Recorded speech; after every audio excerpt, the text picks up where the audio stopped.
일본인은 왜 행복해질 수 없을까? 행복지수 G7 최하위. 일본 뉴스. 우리나라 기대 수명은 여성 86.6세, 남성 80.6세로 평균 83.6세인 장수국가입니다. 하지만 이렇게 오래 사는 것이 행복한 일인지 불행한 일인지 쉽게 판단할 수 없는 처지에 있는 사람도 많은 것이 현실입니다. 우리나라 빈곤율은 15.1%로 점차 개선되는 추세이지만 고령자 빈곤율은 개선되기는커녕 오히려 뒷걸음질 치고 있습니다. OECD 국가 평균 고령자 빈곤율은 13.5%이지만 우리나라 고령자 빈곤율은 37.6%로 상당히 높습니다. 나쁜 면에서는 서로 경쟁하는 관계인 G7 국가 일본의 빈곤율은 15.4%, 고령자 빈곤율은 20.2%입니다. 이는 OECD 평균 고령자 빈곤율 13.5%보다 훨씬 높은 비율입니다. 행복한 삶과 관련해서 유엔에서 발표한 세계 행복보고서 2023에 따르면 한국은 국민이 스스로 삶의 질을 평가해 측정한 행복지수에서 10점 만점에 5.951점을 기록해 조사 대상 137개 국가 중 57위에 그쳤습니다. OECD 38개 회원국 중 한국보다 행복도가 낮은 국가는 58위 그리스, 72위 콜롬비아, 106위 트리키에 3개국 뿐입니다. 2012년부터 해마다 발표된 보고서에서 우리나라는 평균 6점 안팎으로 매년 40위에서 60위권대에 머물고 있습니다. 보고서는 행복에 영향을 줄 수 있는 6가지 요인인 사회적 지원, 소득, 건강, 자유, 집단 내 관용도, 부정부패 여부를 사용해 행복 수준의 차이를 분석했습니다. 일본의 행복지수는 조사 대상 국가 중 47위로 G7 국가 중 최하위라고 국내 언론에 보도됐습니다.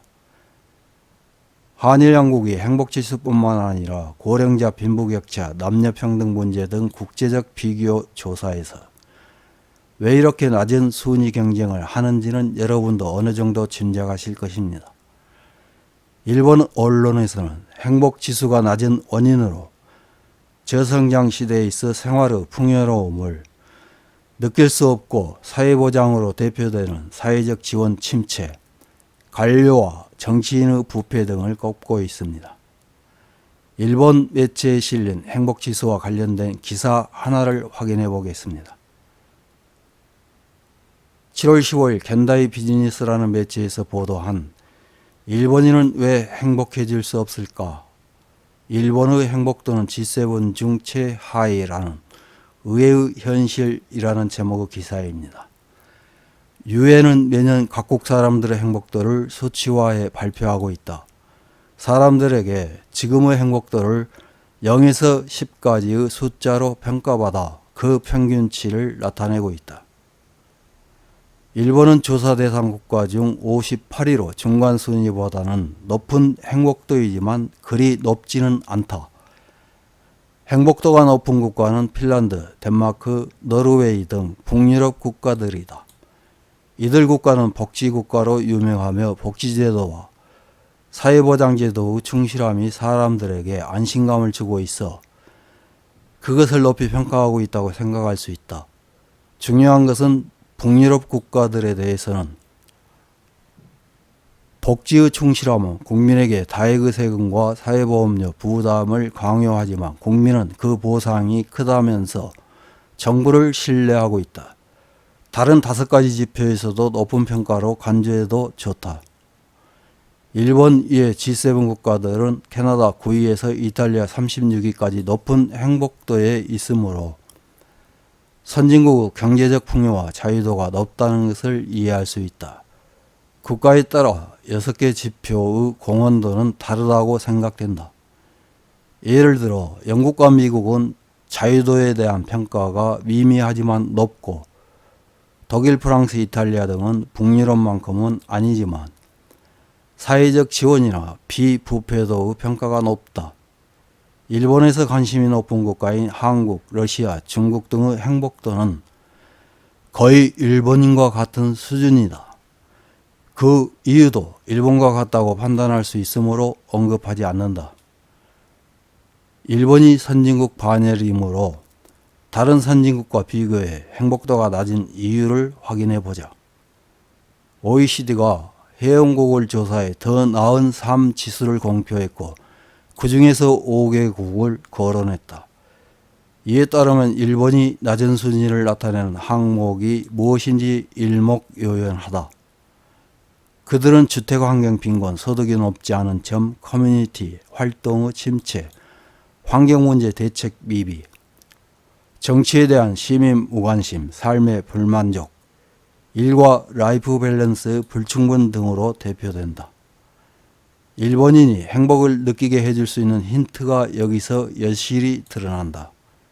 일본에 관해서는 일본인은 비관적인 견해를 갖는 국민성이 있다고 여겨지는 경우가 있어 해석에 있어서는 이런 심리면을 다소 고려해 둘 필요가 있을지도 모른다. 이런 기사를 읽은 일본 네티즌들의 댓글 몇 개를 확인해보고 마치겠습니다. 첫 번째 댓글입니다. 인바운드 한 달이나 휴가를 내고 즐기는 외국인 관광객들을 볼 때마다 일본의 안타까운 노동 환경이 떠오릅니다. 그 반인 2주일이라도 좋으니까 푹 쉬고 싶다. 다음 댓글입니다.